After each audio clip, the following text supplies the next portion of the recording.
everybody, welcome back to my movie review series. Today we'll be discussing Logan Lucky. Again, I told you, barely accidentally renewed my Showtime membership, and there's not a lot of movies on that streaming service. But this was another one, so I just finished watching it on Showtime. You know how we do it. I will give you my overall impressions / grade. If you have not seen the movie and would like to pass that, you are going to want to shut off the video because there will be spoiler alerts. We'll be discussing the plot synopsis and character development, and any similar movies and major themes. So, Logan Lucky is rated PG-13. It was released in 2017. It is a crime / comedy movie. It has a runtime of 1 hour and 59 minutes. Google says why to watch. It's biting, brash, and unpredictable. It says, West Virginia family man Jimmy Logan teams up with his one-armed brother Clyde and sister Millie to steal money from the Charlotte Motor Speedway, North Carolina. Jimmy also recruits demolition expert Joe Bang to help them break into the track's underground system. Complications arise when a mix-up forces the crew to pull off the heist during a popular NASCAR race, while also trying to dodge a relentless FBI agent. Budget of $29 million, did $48.5 million at the box office. Directed by Steven Soderbergh. 63% liked it on Google, 92% liked it on Rotten Tomatoes, 7 out of 10 on IMDb. We'll round that down to 6.9. But you can watch it right now on Showtime if you have that. Looks like the other watching options are listed on Google. So, what did I think about this one? Overall, again, kind of like more of just like a hillbilly, kind of like Ocean's 11 type of movie. Had some big names. It had Channing Tatum in it, Adam Driver, Daniel Craig, Hilary Swank. Those are kind of the big ones that I recognized. But I thought it was kind of playful. It was kind of fun. Definitely in the entertaining range. I thought it could have been stronger. Again, I don't like when you have like a lot of aloof characters where just like slapstick comedy or just like really just kind of like goofy comedy. It's kind of doesn't really do much for me. So a couple of the scenes where it was just too much Elmer Fudd type of bonk each other on the heads, Three Stooges type of shit. But overall, I found it entertaining. So I'm gonna give it a B-. I thought the plot moved along well. I have seen it before, but I didn't remember exactly the resolution to the movie. So overall, I'm gonna give it the lower end of entertaining, a B-. So if you have not seen Logan Lucky, you would like to. Again, it's just kind of like a fun comedy robbery movie. Then you want to shut off the video because there will be spoiler alerts. So the movie opens up. Jimmy Logan is working as a construction worker in West Virginia. The setting is present day, it's 2017. It bounces back and forth, the location between, I think, West Virginia and North Carolina. But regardless, he is working as a construction worker. He's got a daughter Millie, who is Jimmy's ex-wife, what was her name? Bobby Jo. She's now living with this this car salesman who's a minor character. I can't recognize him. Moody Chapman, it looks like. Yeah. Regardless, she's living in a more upscale, a nice house, and he's living kind of like in a trailer, or just more lower income area. But they have a daughter, Sadie Logan, and they kind of just go back and forth about sharing custody.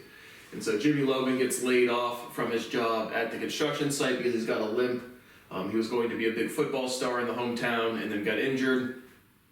And so he gets fired from his job for being a liability because it has, rigorous physical work. And so he gets fired. He goes back bounces back and forth between North Carolina and West Virginia. But he goes and talks with his brother Clyde Logan, who the Adam Driver character. He was a war veteran. Obviously, once I start doing a movie review, I'm going to start yawning for some reason. But he is a bartender at, I think it's called Duct Tape Bar and Grill. But he's got one arm because he was a veteran and lost his arm.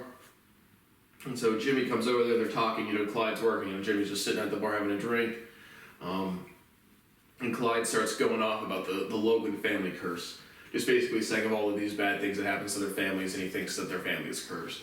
And so Jimmy goes to the bathroom. This rich dude comes in, another decently, I don't say a minor character, but I don't have his name written down, and I can't recognize him from here.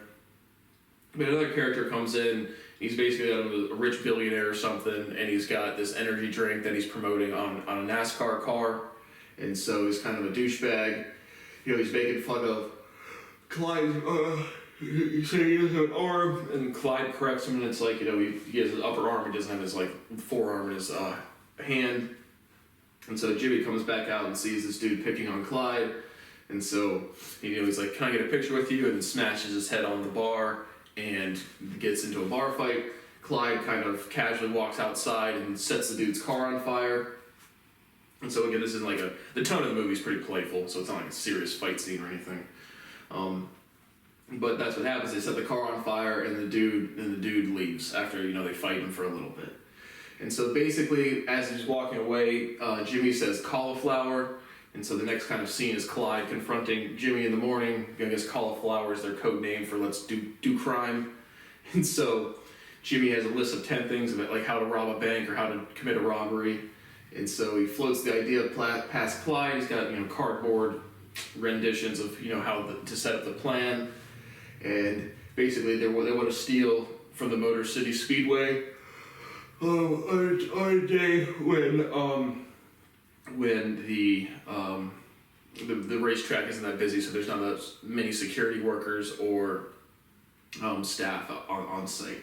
And so if they're going to do this, they have to have this explosion expert. His name is Joe Bang. And so he goes in there, and you learn from him. He's like, I'm incarcerated. I get out in 5 months. Why would I do a job in 5 weeks, and how could I do so when I'm in jail? And so Clyde and Jimmy are like, we're going to break you out of jail and get you back in jail before anyone notices. And so that's what happens, and then they decide to do this, and Joe is like, you have to enlist my brothers Fish Bang and Sam Bang as well. So that happens, and then they approach them at this fair, and it's a kind of a corny scene, and they're like, we turn to God now, we need a moral reason. And Jimmy's like, because these people touched my sister. And they're like, oh, okay. And so getting another kind of slapsticky, kind of stupid kind of scene. Regardless, they go, so now they have the crew, there's 6 people.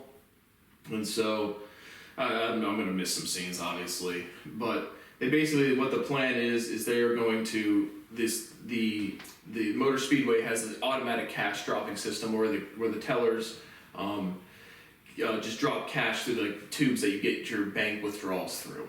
And so basically they're going to break into that and suck out all the money and escape.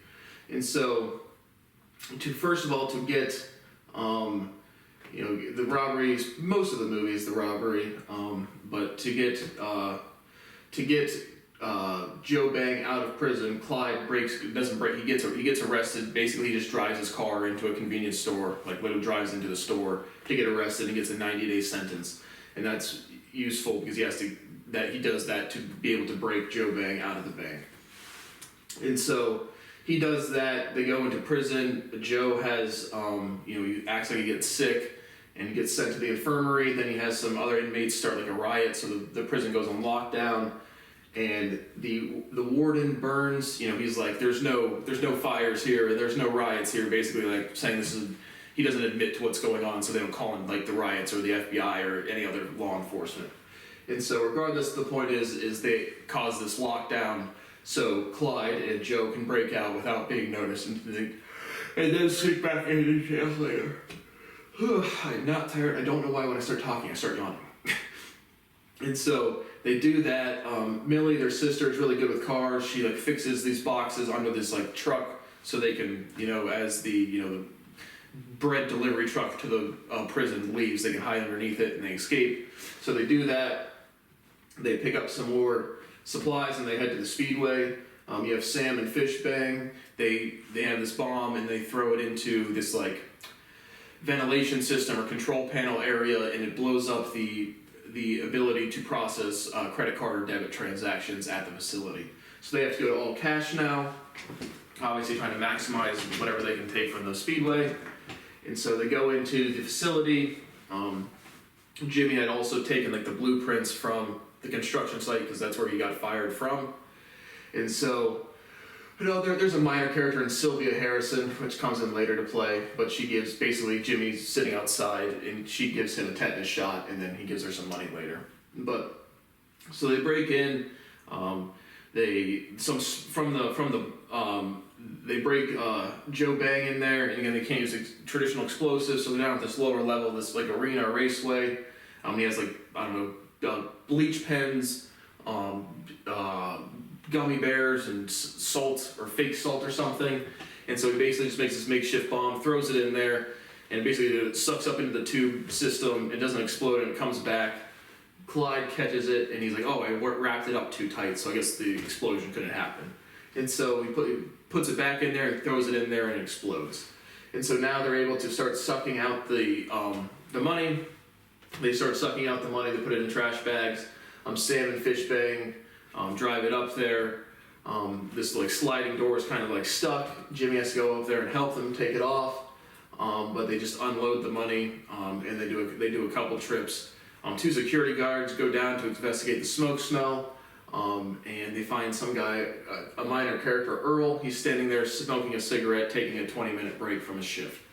And so that's what happens there. Then they get away, and then kind of like the next scene, I don't know if it says like if there's a flash forward scene, but some time passes, and basically Jimmy Logan leaves the truck with all those bags of money just sitting there to be found.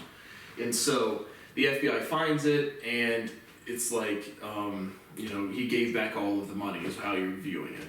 And so they're kind of like, Jimmy hasn't talked to Clyde for a while and hasn't talked to Joe. Joe gets out of prison. They break back into prison successfully by dressing up as firefighters for when the fire department goes to stop the riot at the prison.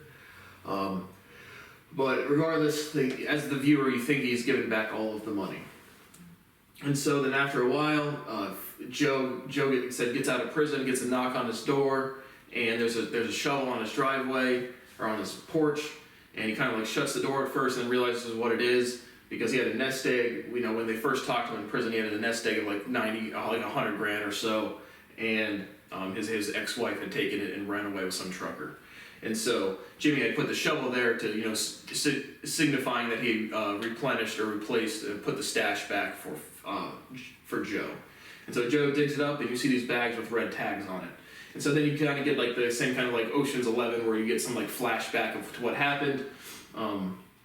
Jimmy had purposely stopped the cart or the little sliding door where they're trying to go out. I'm not exactly sure why he did that, but regardless, he had dumped a bunch of the other money into where he left a lot of the money in the truck as a way to cover his tracks, but they also still stole a lot of money, and they just put red tags around them and put them into the actual trash cans, and then waited for he turned off his cell phone, or doesn't have a cell phone, because they're assuming the FBI is tracking him, and that's when you meet the Hilary Swank character. She is the FBI agent, and she is investigating. She goes to the motor speedway, and because it's in cash, they don't know exactly how much money they lost. And so they got an insurance payout, and so they don't really care anymore. And so that kind of happens, and they don't find any evidence, because Warden Burns, is still covering his tracks about everything's going right at the prison. And so the FBI agents don't arrest anybody, and they can't find the culprits. And so after like 6 months or whatever, Clyde asks Jimmy. They're all kind of drinking at the bar, like all 6 of them, or at least, and then Sylvia comes back into play at the end. She's dating Jimmy. Jimmy now works at Lowe's, so that's gonna be me soon. Fuck it, I don't even care anymore. But regardless, they're all talking at the bar, and that's when Jimmy tells Clyde that he was able to, he knew he could go get the money because it was his phone contract completely shut off a week ago, so there would be no way to follow him to wherever he was going. And so that's how they got the money. And then the actual resolution of the movie is the Hilary Swank FBI agent character is sitting at the bar saying I'm going to be here for a long time. She's on to them, and she's going to figure out, she's going to wait around until they start spending money or something. And so that's the resolution of the movie. Again, for I like the Ocean's 11 is a similar type of movie, but it's a lot more serious. Ocean's 11 isn't super serious either, but it just had better characterizations. There's a lot of slapstick comedy in here that just isn't my thing. But besides that, I thought it was pretty interesting. I thought the plot moved along well. And there also, Sadie Logan performs in a beauty pageant that she wins, and she sings Sweet Home Alabama, or West Virginia, Take Me Home, sorry. But just like some minor scenes that I missed. But overall, I thought it was the lower end of entertaining, kind of a fun, robbery, lighthearted kind of movie. So overall, B-. Thank you for watching, and I'll see you on the next one.